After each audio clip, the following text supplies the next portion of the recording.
Good morning friends, कैसे हैं आप सब लोग। मैं लोकेश कुमार चंद्रा फिर आपके लिए लेकर आया हूं। जो कल का एमसीक्यूज हमने 30 क्वेश्चन किए थे, उसके जो आगे क्वेश्चन रहेंगे उसको आज हम लोग सॉल्व करेंगे। देखिए, यदि अभी तक आप लोगों ने हमारा चैनल सब्सक्राइब, लाइक या शेयर नहीं किया होगा तो यूट्यूब पर जाइए। यूट्यूब पर हमारे चैनल का नाम है रीजनिंग मस्ती बाय रोहित सर। वहां जाके सीमेंट के रिगार्डिंग जो भी आपकी थ्योरी से डाउट है या क्वेश्चन से रिलेटेड जो भी डाउट है, उसमें हम लोगों ने ये बताया है कि आपका पढ़ाई का अप्रोच क्या होना चाहिए, आपके पढ़ने का तरीका क्या होना चाहिए, आपको ऑब्जेक्टिव सॉल्व करना है तो उसका अप्रोच क्या होना चाहिए। वो लेक्चर आपके लिए बहुत हेल्पफुल रहेगा। आप जाइए YouTube पर हमारा चैनल सर्च कीजिए, उसमें से वो वीडियो देखिए और एंजॉय कीजिए। मस्त रहिए, मस्त पढ़िए। चलिए आज का लेक्चर स्टार्ट करते हैं। हमारा जो अगला क्वेश्चन है वो है वाटर रिक्वायर्ड पर बैग ऑफ सीमेंट इज एक नहीं, ये कर लिए थे क्या जी? कल जी ये कर लिए थे। अगला क्वेश्चन देखिए, पोजोलानस आर रिच इन। पोजोलानस हम जब पढ़े थे तो हम क्या पढ़े थे? पोजोलानिक जो मटेरियल होता है वो क्या होना चाहिए? पोजोलानिक जो मटेरियल होता है वो क्या होना चाहिए जी? वो पोजोलानिक जो मटेरियल होता है वो सिलिशियस और एल्यूमिनस होना चाहिए। इसका क्या मतलब है? मतलब ये है कि ये खुद से सीमेंटिंग प्रॉपर्टी प्रोवाइड नहीं करेंगे, लेकिन जब इनमें पानी मिला दिया जाता है तो ये क्या करते हैं? एज अ बाइंडिंग मटेरियल, मतलब सीमेंटिंग प्रॉपर्टी प्रोवाइड करने लगते हैं। तो ऑप्शन क्या आएगा? Silica and alumina. Band party का आवाज आ रहा है क्या जी? अब शादी पर ब्याह का मौसम है तो आएगा ही ना, आएगा ही ना जी। ठीक है, चलिए बढ़िया है, एंजॉय करिए, बढ़िया पढ़िए। देखिए हमारा अगला क्वेश्चन क्या है? अगला क्वेश्चन है find the wrong statement in Lee Chatelier apparatus. अच्छा, ये अच्छा क्वेश्चन है, इसमें आपको सब ऑप्शन को पढ़ना पड़ेगा। ठीक, चलिए पढ़िए। ली चैटलियर अनसाउंडनेस के लिए यूज किया जाता है। अनसाउंडनेस के लिए यूज किया जाता है तो पढ़िए एसेंशियली एक्सपांशन। अनसाउंडनेस क्या होता है? या एक्सपांड हो जाए या फिर श्रिंक हो जाए। जनरली एक्सपांशन लिया जाता है तो क्या होता है? ये ऑप्शन क्या है? बिल्कुल सही है, estimate expansion of potential of cement. सही है जी, बिल्कुल सही है। Estimate presence of magnesia in cement. Magnesia के लिए किया जाता है क्या? बिल्कुल नहीं किया जाता है। तो किसके लिए किया जाता है? लाइन को फाइंड आउट करने के लिए किया जाता है। Estimate presence of free line, हाँ बिल्कुल सही है। Adopt 0.78 times of standard consistency of water. जब हम पढ़े थे ली चैटलियर, तो ली चैटलियर क्या पढ़े थे?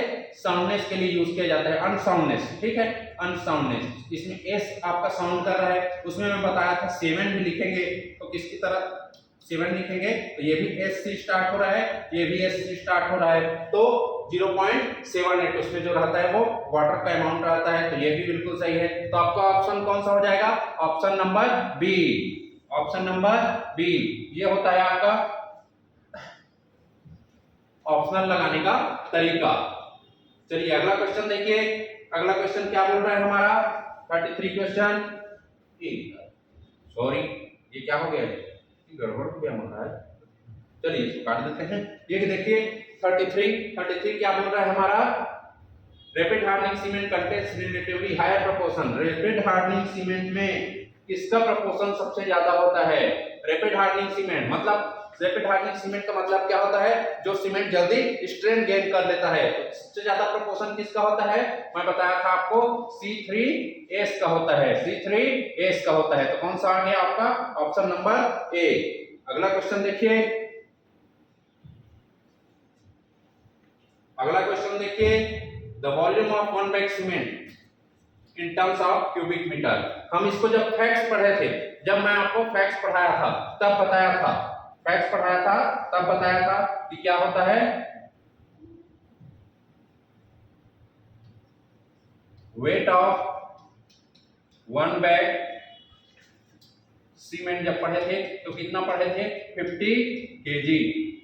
वॉल्यूम पढ़े थे वन बैग सीमेंट का तो हम कितना पढ़े थे? 0.035 मीटर क्यूब। ठीक है जी। उसी में वाटर सीमेंट रेशियो पढ़े थे तो उसका वैल्यू पढ़े थे 0.4 टू 0.6 के बीच लाई करना चाहिए। ऐसे आप जो पढ़े हैं उसको रिकॉल कीजिए। चलिए इसमें देखिए कौन सा वैल्यू आएगा, वॉल्यूम पूछा है, वॉल्यूम कौन सा आ रहा है, कौन सा वैल्यू है आप बताइए, कौन सा वैल्यू आ रहा है, ऑप्शन नंबर बी आ रहा है ना जी। अगला क्वेश्चन देखिए, अगला क्वेश्चन क्या पूछ रहा है, the standard consistency test is done in a, standard जो कंसिस्टेंसी टेस्ट है वो किसमें किया जाता है, किसमें किया जाता है बताइए, बताइए जी किसमें किया जाता है, ब्लेने ऑपरेटर्स में किया जाता है। ब्लेने ऑपरेटर्स किस पर्पस के लिए यूज किया जाता है, ये आपको याद होना चाहिए। ली चैटलियर ऑपरेटर्स किस पर्पस के लिए यूज किया जाता है वो आप रिकॉल कीजिए। वेन ऑपरेटर्स किस पर्पस के लिए यूज किया जाता है वो, इसको तो पढ़े नहीं, इसको रिकॉल मत कीजिए, इसको पढ़े नहीं कहां से रिकॉल करोगे। फिर विकेट ऑपरेटर्स किस पर्पस के लिए यूज किया जाता है उसको आप रिकॉल कीजिए। तो जो कंसिस्टेंसी होता है वो क्या पर्पस के लिए, विकेट ऑपरेटर्स के लिए यूज किया जाता है। ये दोनों मैं आपको छोड़ रहा हूं, आप रिकॉल कीजिए क्या क्या पर्पस के लिए यूज किया जाता है। ली चैटलियर के रिगार्डिंग जो उसका लेंथ इंडिकेटर आपका उसका जो डाया है इसके चलते यूज किया जाता है। ब्लेने ऑपरेटर्स क्या क्या पर्पस के लिए यूज किया जाता है, उससे रिलेटेड क्या क्या थ्योरी है उसको रिकॉल कीजिए और पढ़िए, मजा आएगा, ऐसे पढ़ने में मजा आएगा आपको भी और हमको भी आएगा ना जी। चलिए ये क्वेश्चन देखिए, to find compressive strength of cement the proportion of cement and sand for making mortar. पिछले जब हम पहला पढ़े थे इससे, जब एमसीक्यू सॉल्व कर रहे थे, एमसीक्यू का जो हमारा पहला लेक्चर था सीमेंट के रिगार्डिंग, उसमें मैंने बताया था कि सीमेंट और सैंड का जो प्रपोर्शन रहता है वो कितना रहता है, सीमेंट और सैंड का जो प्रपोर्शन रहता है वो कितना रहता है 1:3। और इसमें आप बताएंगे साइज ऑफ क्यूब कितना रहता है, साइज ऑफ क्यूब रहता है, कितने नंबर ऑफ सैंपल्स कितने होते हैं, ठीक है, ये सब चीज आप बताएंगे। और एक चीज आप बताएंगे वाटर का जो अमाउंट होता है वो कितना होना चाहिए, ये सब चीज आप बताएंगे। चलिए अगला क्वेश्चन देखिए, अगला क्वेश्चन हमारा gypsum is used in cement manufacturing at. Gypsum किस पर्पस के लिए यूज किया जाता है, जिप्सम क्या पर्पस के लिए यूज किया जाता है, हम क्या पढ़े हैं, जिप्सम बार बार मैं बोला हूं, gypsum is used as a retarder, gypsum is used as a retarder. Accelerator के लिए क्या यूज किया जाता है, एक्सीलरेटर के लिए कैल्शियम क्लोराइड यूज किया जाता है। जब हम एडमिक्सचर पढ़ेंगे तब मैं बताऊंगा कि क्या क्या पर्पस होता है इनका, किस किस पर्पस के लिए यूज किया जाता है, कौन कौन से एक्सीलरेटर में आते हैं, कौन कौन रिटार्डर में आते हैं, सब हम पढ़ेंगे। अभी आपको क्या है धीरे धीरे पढ़ते चलना है, बोला गया है ना जी, कविता बोले धीरे धीरे रे मनवा धीरज म सब होय, ठीक है, तो उसको फॉलो करेंगे, सब चीज पढ़ेंगे, आराम से पढ़ेंगे, बिना किसी टेंशन के पढ़ेंगे और मस्त पढ़ेंगे।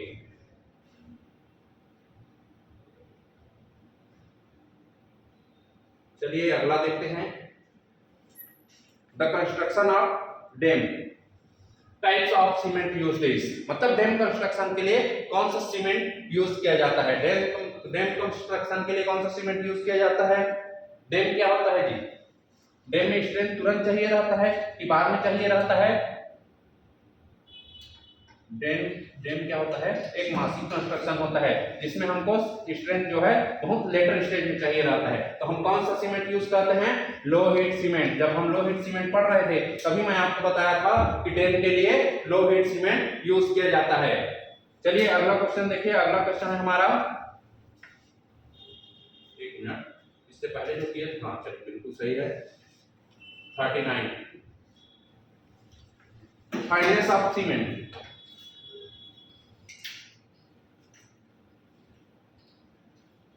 देखिए finance of cement gives us an estimate of, finance हमको क्या क्या के बारे में आइडिया देता है, क्या के एस्टिमेट के लिए यूज किया जाता है। वर्केबिलिटी कुछ पढ़ा है क्या हमने, नहीं, तो इसको काट दीजिए। हीट ऑफ हाइड्रेशन पढ़ा है क्या, बिल्कुल पढ़ा है। रेट ऑफ हाइड्रेशन पढ़ा है क्या, बिल्कुल पढ़ा है। ड्यूरेबिलिटी ऑफ कंक्रीट पढ़े हैं क्या, नहीं पढ़े हैं। आप दोनों को आप लोगों को अब इन दोनों में कंफ्यूजन होगा। तो फाइननेस जब भी इंक्रीज करेंगे तो रेट ऑफ हाइड्रेशन इंक्रीज होगा, हीट ऑफ हाइड्रेशन इंक्रीज नहीं होगा, रेट ऑफ हाइड्रेशन इंक्रीज होगा। ये चीज आपको याद रखना है। चलिए कुछ चीजें हैं जो यहाँ से आपकी क्लियर हो जाएंगी, तो उसको आपको पॉइंट आउट करते चलना है, पढ़ते चलना है। चलिए 40वां क्वेश्चन देखिए। For a 50 kg bag, for a 50 kg cement bag water required is 50 kg cement bag के लिए अपने को कितना अमाउंट ऑफ वाटर चाहिए, वो पूछा हुआ है ये क्वेश्चन। चलिए जनरली हम यूज करते हैं तो कितना करते हैं, सीमेंट का वाटर का जो अमाउंट रहता है वो यूज किया जाता है 0.38% of weight of cement, 0.3% weight of cement. ये कितना हो जाएगा 45 और 5 या 15 4 19, तो ये कितना आ गया 19 आ गया, 19 लीटर आ गया जी वाटर का अमाउंट। तो देखिए 19 के आसपास कौन सा है, 19 के आसपास सबसे पास में है ऑप्शन नंबर बी 18.5। तो इस तरह से आपको क्या है ऑब्जेक्टिव सॉल्व करना है। चलिए अगला क्वेश्चन देखिए। अगला क्वेश्चन जो हमारा है वो है the percentage of water for normal consistency is, normal consistency find out करने के लिए जो अमाउंट ऑफ वाटर होता है वो किसके बीच में, the percentage of water for normal consistency is, वो किसके बीच में लाई करना चाहिए। क्या पढ़े हैं अपन, जब कंसिस्टेंसी टेस्ट पढ़ रहे थे तो वाटर का जो अमाउंट था वो हम लोग ऐड कर रहे थे 24 से 30% तक। पहले 24 में देखेंगे, यदि नहीं आएगा, क्या नहीं आएगा, टॉप से कितना जी, टॉप से कितना पढ़े थे 33 से 35 और बॉटम से 5 से 7। यदि पेनिट्रेट नहीं हो रहा है तो वाटर के अमाउंट को बढ़ाते जाते हैं, कहां तक बढ़ाते हैं 30 तक। तो देखिए ये वैल्यू किसके बीच में आ रहा है, ये वैल्यू आ रहा है आपका ऑप्शन नंबर डी के। ठीक है, चलिए ये हो जाएगा आपका ऑप्शन नंबर डी, ये हो गया आपका आंसर। चलिए अगला क्वेश्चन देखिए, अगला क्वेश्चन देखिए। हाँ ये क्या आ गया, एक तो बड़ा गड़बड़ है महाराज, एक मिनट देख लेते हैं।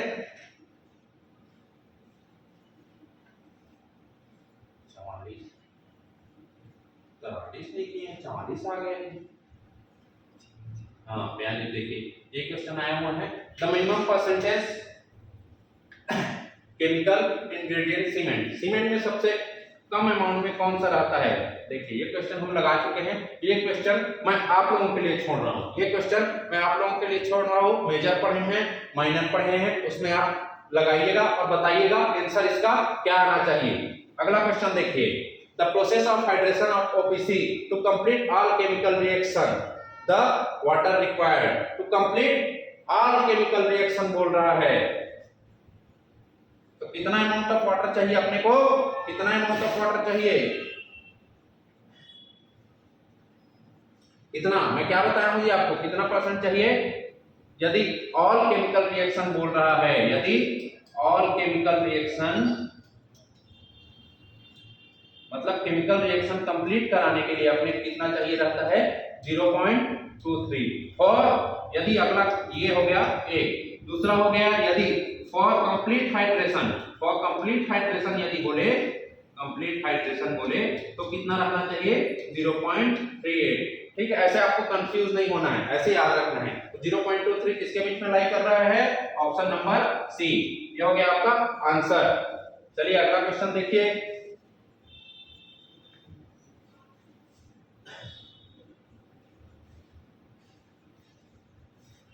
अगला क्वेश्चन देखिए, the size of mould used for to find out unsoundness due to magnesia, मतलब मैग्नीशिया के चलते जो हम अनसाउंडनेस आता है सीमेंट में, उसको फाइंड आउट करने के लिए जो मॉड बनाते हैं उसका साइज क्या रखना चाहिए, उसका साइज क्या रखना चाहिए।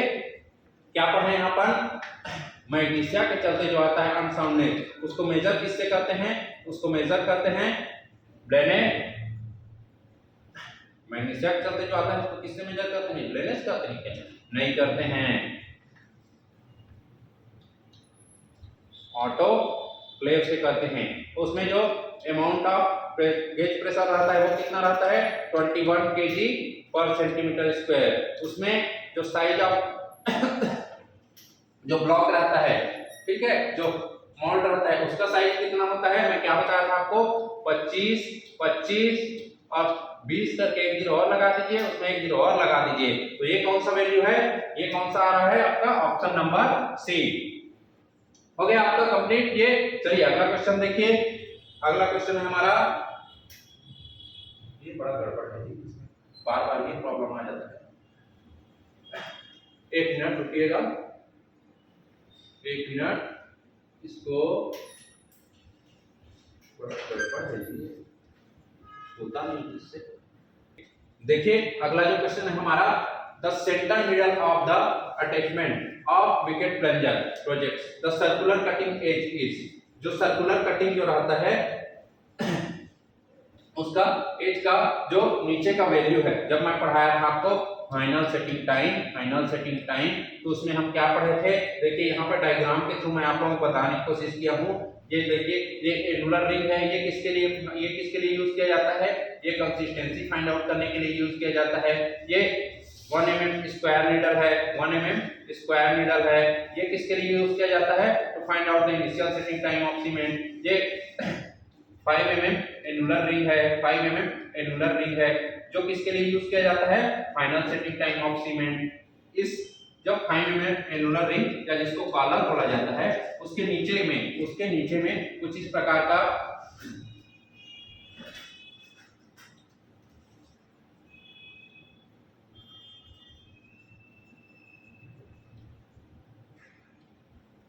पिक्चर में आपको क्लियर नहीं दिख रहा होगा, लेकिन इस प्रकार का शेप बना रहता है, जिसमें फाइनल सेटिंग टाइम में हम ये चेक करते हैं कि ये जो एनुलर रिंग है वो निशान ना, उसका निशान सीमेंट पेस्ट में यदि हम लगा रहे हैं, सीमेंट पेस्ट को टच करा रहे हैं, तो उसका निशान ना पड़े। किंतु ये 0.5 mm का जो ये मैं आपको उसी समय साइज बताया था, 0.5 mm का जो ये नीडल है उसका निशान पड़ना चाहिए। तो इसमें क्या आंसर आएगा, इसमें आएगा आपका 0.5 mm अपना निशान छोड़े। ठीक है, सर्कुलर जो project the circular cutting edge, ये पूछा है सर्कुलर कटिंग जो एज रहता है उसका साइज क्या होता है, तो ये क्या होता है 0.5 mm। ये जो एयर ये प्रोवाइड किया जाता है गैप, वो एयर गैप प्रोवाइड किया जाता है, इसका भी साइज 0.5 mm ही रहता है। देखिए इस डायग्राम को आप देखिए, ये यूज किया जाता है कंसिस्टेंसी के लिए, सेटिंग टाइम के लिए। ये दो प्लेट रहते हैं कांच के, इसको जब मोल्ड सीमेंट पेस्ट को इसमें भरा जाता है मोल्ड में, उसके बाद इसको यहाँ रखा जाता है। ठीक है, सीमेंट पेस्ट को यहाँ भर के नीचे में कांच के प्लेट को रखा जाता है, उसके बाद सीमेंट पेस्ट को यहाँ रखा जाता है, उसके बाद इसको नीडल को यदि आपको initial setting time find out करना है तो 1 mm का यूज करके उसके यहाँ पर लगा दिया जाता है, उसके बाद उसके सरफेस को टच करा के फ्रीली छोड़ दिया जाता है। ये होता है आपका विकेट ऑपरेटर्स का काम। चलिए अगला क्वेश्चन देखिए। अगला जो क्वेश्चन है, यही चीज मैं आपको पहले बताना चाहता था बट सुविधा नहीं थी करके नहीं दिखा पाया था। अभी देखिए पिक्चर देखेंगे तो आपको क्लियर समझ में आएगा। ये विकेट ऑपरेटर्स है, इसको आपको याद रखना है। एक चीज इसमें इसका जो डाया है और इसका जो लेंथ है वो आपको पता रहना चाहिए कितना होता है करके। आप बताएंगे वो कितना रहेगा। चलिए अगला क्वेश्चन देखिए। अगला जो क्वेश्चन है वो है हमारा, अगला क्वेश्चन है which of the following cement is best for marine water. Marine water के लिए हम क्या पढ़े थे, सबसे अच्छा सीमेंट कौन सा पढ़े थे मरीन वाटर के लिए, कौन सा जी, मरीन वाटर में कंस्ट्रक्शन कर रहे हैं तो ब्लास्ट फर्नेस स्लैग सीमेंट हम पढ़े थे, सबसे बेस्ट होता है। इसमें आप यदि कंफ्यूज हो रहे हैं तो ये होता है डैम या फिर ब्रिज कंस्ट्रक्शन के लिए, मतलब मास कंस्ट्रक्शन के लिए ये यूज किया जाता है, जिसमें स्ट्रेंथ बाद में रिक्वायर होती है। For repair of road cement used is, यदि हम रोड का रिपेयरिंग कर रहे हैं तो हमको क्या चाहिए, स्ट्रेंथ जल्दी चाहिए, स्ट्रेंथ इन अर्ली स्टेज चाहिए। तो हम कौन सा कंपाउंड यूज करेंगे, कौन सा सीमेंट यूज करेंगे, कौन सा यूज करेंगे जी, रैपिड हार्डनिंग सीमेंट, क्योंकि यही सीमेंट है जो हमको स्ट्रेंथ जल्दी प्रोवाइड करता है। अगला क्वेश्चन देखिए। अगला क्वेश्चन है हमारा,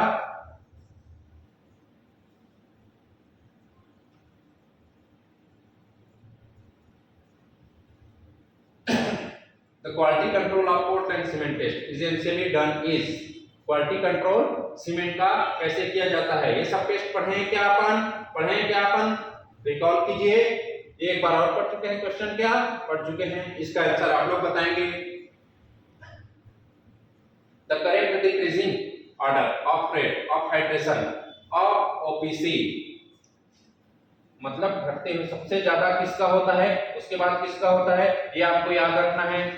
सबसे ज्यादा रेट ऑफ हाइड्रेशन किसका होता है, सबसे ज्यादा रेट ऑफ हाइड्रेशन जब हम पढ़े थे क्या पढ़े थे, सबसे ज्यादा C3A का होता है। उसके बाद क्या पढ़े थे, C4A का होता है। उसके बाद क्या पढ़े थे, C3S का होता है। और सबसे कम किसका होता है, C2S का। तो अब ऑप्शन में देखिए, ऑप्शन में कौन सा ये है उसको आप लगाइए। चलिए अगला क्वेश्चन देखिए, अगला क्वेश्चन क्या बोल रहा है, अगला क्वेश्चन क्या बोल रहा है, which of the following constituent is present in the blast furnace slag। जब हम blast furnace slag पढ़ रहे थे, blast furnace slag के बारे में जब मैं आपको बताया था, मैं आप लोगों को उसका प्रोपोर्शन भी बताया था कि वो कितना कितना परसेंट प्रेजेंट रहता था, तो कितना कितना परसेंट प्रेजेंट रहता है। blast furnace slag में हम दो चीज पढ़े थे, एक पढ़े थे एक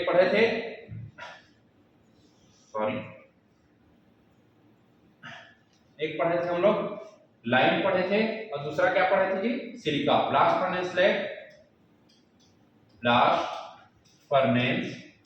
स्लैग जब हम पढ़े थे उसमें हम क्या कंपाउंड पढ़े थे, दो ठो पढ़े थे, एक लाइम पढ़े थे, दूसरा सिलिका पढ़े थे। उसका रेशियो क्या क्या था, लाइम का हम पढ़े थे 45%, इसी में 10 घटा दीजिए तो क्या आ जाता है 35%। 35% किसका होता है, सिलिका का हो जाता है, सिलिका का हो जाता है। ठीक, ऐसे करके आप लोगों को याद रखना है। देखिए हमारा जो सीमेंट पे एमसीक्यूज है वो यहीं पे खत्म होता है, यहीं पे हम लोग समाप्त करते हैं। देखिए एमसीक्यूज आपको बहुत सारे मिलेंगे, आप कोशिश कीजिएगा जितना नंबर आप क्वेश्चन बना सकते हैं उतना बनाइए, क्योंकि उससे आपको बहुत ज्यादा फायदा होगा।